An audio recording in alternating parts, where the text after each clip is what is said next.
तोबा लश्कर का भरम देख रहे हैं और जिल्ले इलाही के करम देख रहे हैं।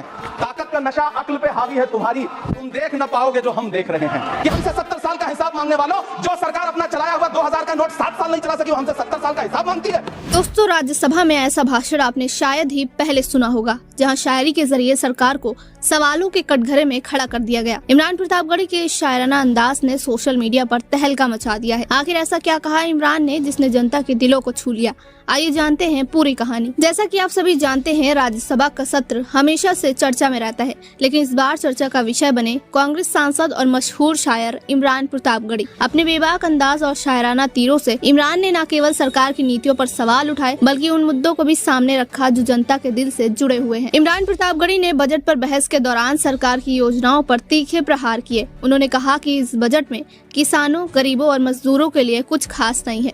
उनकी शायरी की एक लाइन ने खास तौर पर सुर्खियां बटोरी। आपको बता दें कि इस भाषण में इमरान ने सिर्फ आलोचना ही नहीं की, बल्कि जनता की समस्याओं को उठाते हुए कई सवाल खड़े किए। उन्होंने पूछा कि जब देश के युवा बेरोजगारी से जूझ रहे हैं, किसान आत्महत्या करने पर मजबूर है, तब सरकार के बजट में गरीबों और किसानों के लिए कुछ राहत क्यों नहीं है? उन्होंने अपने भाषण के दौरान क्या कुछ कहा, आप भी सुनिए।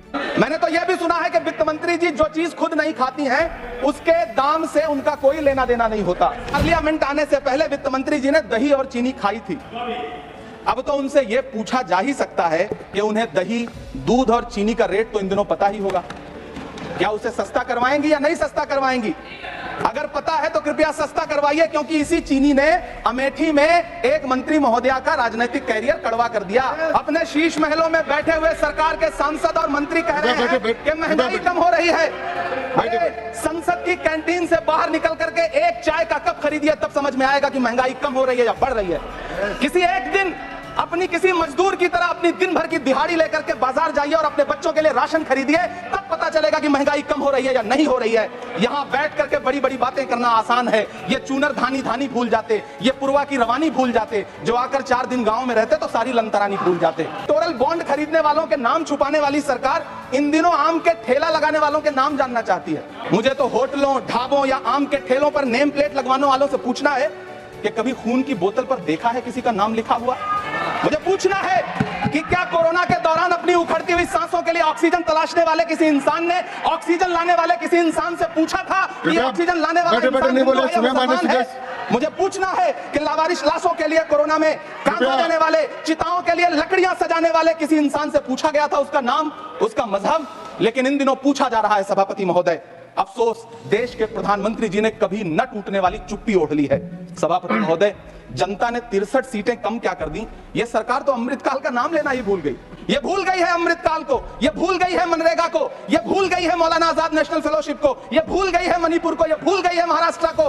20 मार्च 2014 को वो किसानों के साथ चाय पर चर्चा करने गए थे और उनकी किस्मत बदलने के सपने दिखाए थे।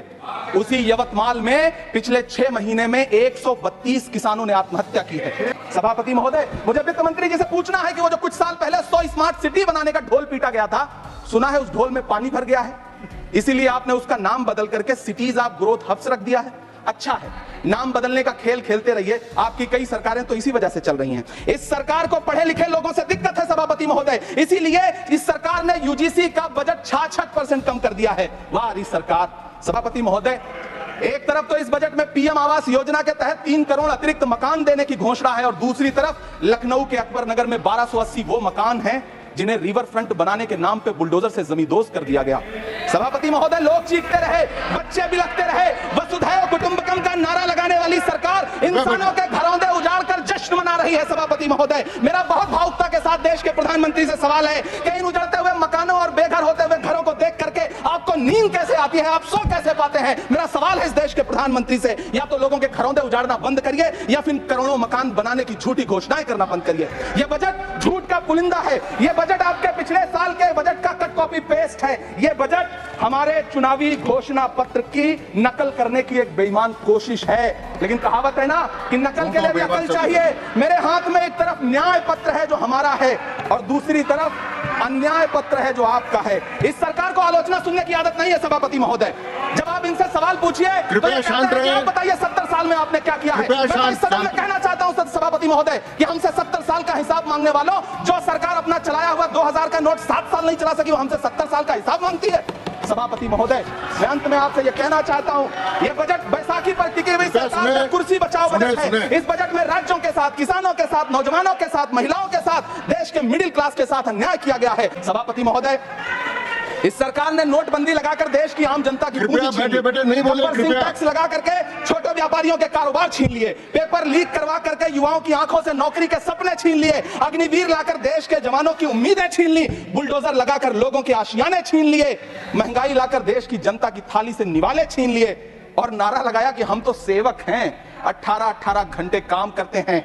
इन्हीं लोगों के लिए किसी ने शेर कहा है कि जो सच और झूठ में दूरी है वो दूरी समझते हैं, सियासी हाकिमों की हम भी मजबूरी समझते हैं, वो अपना हक समझते हैं निवाला छीन लेने को, डकैती को बहुत से लोग मजदूरी समझते हैं। हमें पता है कि कैसी मजदूरी की जा रही है। दोस्तों, इमरान के इस शायराना भाषण का वीडियो सोशल मीडिया पर भी जमकर वायरल हो रहा है। लाखों लोग इसे देख चुके हैं और उनकी तारीफ कर रहे हैं। लोग कह रहे हैं कि नेताओं को ऐसा ही होना चाहिए जो जनता की आवाज को संसद में बुलंद करे। तो दोस्तों, क्या आपको लगता है कि इमरान प्रतापगढ़ी ने जो मुद्दे उठाए हैं वो सही है? क्या इस तरह के शायराना अंदाज में सरकार पर सवाल उठाना जायज है? अपनी राय नीचे कमेंट बॉक्स में जरूर बताएं। अगर आपको ये वीडियो पसंद आया हो तो लाइक करें और चैनल को सब्सक्राइब जरूर करें।